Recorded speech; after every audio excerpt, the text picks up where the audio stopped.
Hello guys, welcome back to Sports Angle. My name is Shantanu Vyas and this is sort of a special episode and I'm really excited for this is because this is for the first time I will be covering something as huge as an India versus Pakistan in a World Cup, that too T20. So yes, we are here to talk about one of the biggest sporting enigmas of the world of sport, and this is India versus Pakistan. It does not get bigger than this. This is one of the matches where everything stops. Every particular person is glued onto it from any age category. You don't want to miss out on this, and everybody just wants a piece of this particular game.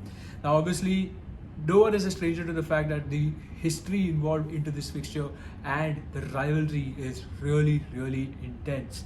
But I'm not going to be speaking about why is it so or how is it happened or what's the evolution. I'm just going to be talking about the match which is going to be happening between India versus Pakistan on the 24th of October in Dubai for the T20 World Cup of the first group. So without wasting much time, let's start with the stat attack.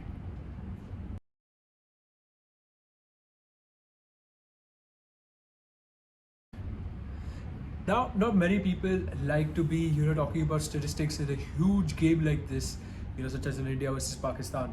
But, just to throw some shade on it and to give it some importance, let's just talk about their head-to-head. So, head-to-head, India versus Pakistan, they have played a total of 8 T20 international across World Cups and series, in which India has won 7 times and Pakistan has only won once. Out of the 7 times India has won, one has been a unique bowl out in the first World Cup which took place in South Africa. Now this was the first T20 World Cup where it took place, and it was, as a kid, it's one of the most blooming memories I have of, Robin Uthappa, Virendra Sehwag and Harbhajan Singh hitting the 3 stumps, whereas Pakistan going for a very different approach with their fast bowlers such as Umar Gul, Mohammad Asif, and towards the end they sent Shahid Afridi, and all of them ended up missing it. So that was one of the most, I think, master key strokes by MS Dhoni at that point. But this rivalry is pretty intense and it goes back, even to those days. So these teams, they're very well versed as to how they have to go about this particular game. Now I'll talk about how they will be going about this game in probably a later segment of this video. Now let's throw some shade as to how they are going to be setting up and what their approach means in this game. Now, India, first and foremost, let's talk about India first. They will be fielding a pretty strong 11 coming off the IPL. They've had certain players who are most confident to make this team. Obviously, the top order is going to be the same with KL Rahul, Rohit Sharma, Virat Kohli. I think Ashwin and Jadeja will play because, we've seen in the first 2 matches as well, tracks are turning a bit, it's slightly slow, ball is gripping, and the ball is slightly slower in the air because of that slight amount of moisture. So it's not like, again, as I said in the previous video as well, these are not batting friendly tracks. They're going to be slightly slow, very spin friendly, and trust me on this World Cup is going to be a spin friendly tournament. One of the best spin attacks is going to win this World Cup. And we saw Adil Rashid today, for England getting up those 4 wickets. So you might just see, a spin extravaganza in this particular fixture as well as this tournament going forward. So yes, you can expect that from India, and to bolster up the attack, there will be a Jasprit Bumrah and a Mohammad Shami in that pace. Now, talking about the all-rounders, the T20 game is fully equipped around all-rounders, right? We have a lot of good all-rounders such as Hardik Pandya, and I also believe that Rishabh Pant will be the best keeper batsman option out there. Now, what India really needs to look after is that number 4 slot. There are 2 perspectives to this. One perspective is Surya Kumar Yadav is a perfect number 4 batsman for India. Can play spin really well, is a wristy player and has very good concentration levels going into difficult parts or the slog overs of the game. Whereas you have another perspective in which Ishan Kishan is in great form and he's been striking the ball really well. We saw it in that Abu Dhabi match. He was enigmatic to see. So India is faced with a selection dilemma at that number 4 spot. Really interesting to see who they pick, and I'm really looking forward to that. Now, Virat Kohli said it in his press conference that he's not going to be naming his 11 or, his 12, just like how Pakistan has. So, we'll have to wait and see. Now, Pakistan, yes, has named their 12-man squad for tomorrow's game. So, yeah, I don't know, a pretty bold move out there or some sort of mind game, who knows. But I think the most important thing is going to be the player to watch out for India is going to be India's KL Rahul.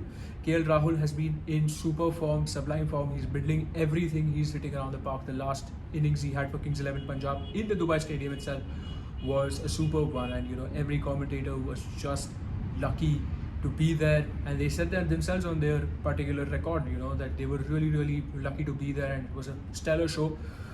However, let's talk about Pakistan. Now, Pakistan has the likes of, as I said, Babar Azam, they have Shaheen Afridi, they have a good experience in Mohammad Hafiz and in Shoaib Malik, who know what to do or know what to expect in these big match situations. And I think they will go in an all-rounder with Imad Maseem, who's a spin all-rounder.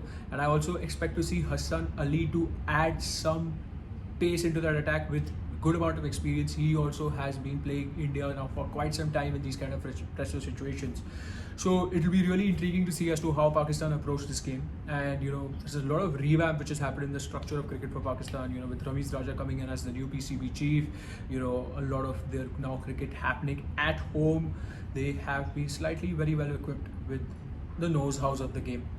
But the most important factor and the most confidence-based factor Pakistan will have is their knowledge of the UAE conditions. No one plays more matches in the UAE than Pakistan. In all three formats, be it Test, ODI or T20, nobody plays more games than them in the UAE. So they're very well versed with conditions, and Babar Azam is someone who has grown in these conditions, right? So it's going to be really good to see that. Now, that's my astute observation about India and Pakistan both tactically.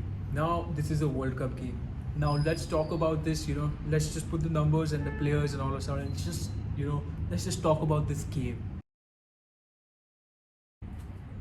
Yeah, India versus Pakistan, huge fixture. As a fan, this is mouth-watering to see, and this is a World Cup, yes, but it comes down to dealing with two things. Obviously, India versus Pakistan, even if it is like a PTM series final, or even if it is like an Indian Oil series final, it's always pressure.